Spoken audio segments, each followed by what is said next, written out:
નમસ્કાર મિત્રો, તારીખ છે 19 જાન્યુઆરી 2025 વાર છે આજે રવિવાર। આજના વિડીયોની અંદર ડુંગળી બજાર વિશે સંપૂર્ણ ચર્ચા આ વિડીયોની અંદર કરવાના છે। તે પહેલાં ચેનલ ઉપર નવા આવ્યા હોય તો ચેનલને ખાસ સબસ્ક્રાઈબ કરી લેજો અને વિડીયો પસંદ આવે તો વિડીયોને લાઇક કરી દેજો।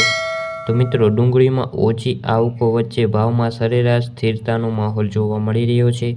ડુંગળી બજારમાં ભાવ મજબૂત રહ્યા હતા। ગુજરાતમાં આવકો મિશ્ર જોવા મળી રહી છે। રાજકોટમાં લાલ ડુંગળીની આવકો વધી હતી, જ્યારે મહુવામાં જે આવકોમાં ઘટાડો જોવા મળ્યો છે અને સારી ડુંગળીના ભાવ 500 રૂપિયા આસપાસ જોવા મળી રહ્યા છે। આગામી દિવસોની અંદર બજારમાં વેચવાલી કેવી આવે છે તેના ઉપર બજારનો આધાર રહેલો છે।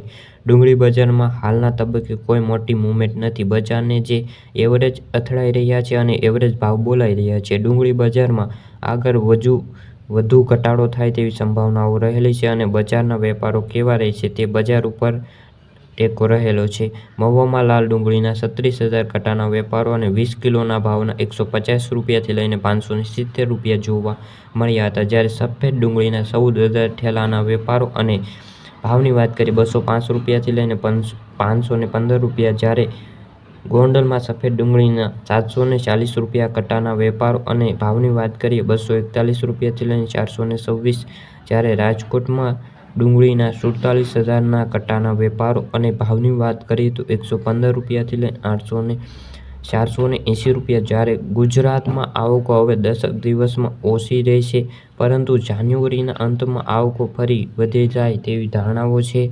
મહુવા બાજુમાં ખાસ કરીને સફેદ ડુંગળીની આવકમાં વધારો થાય તેવા સંભાવનાઓ રહેલી છે।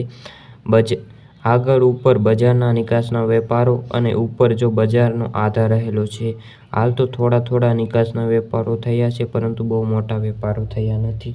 તો મિત્રો, જોવાનું રહ્યું કે આગામી દિવસોની અંદર કેવી તેજી ડુંગળીની અંદર જોવા મળી શકે છે।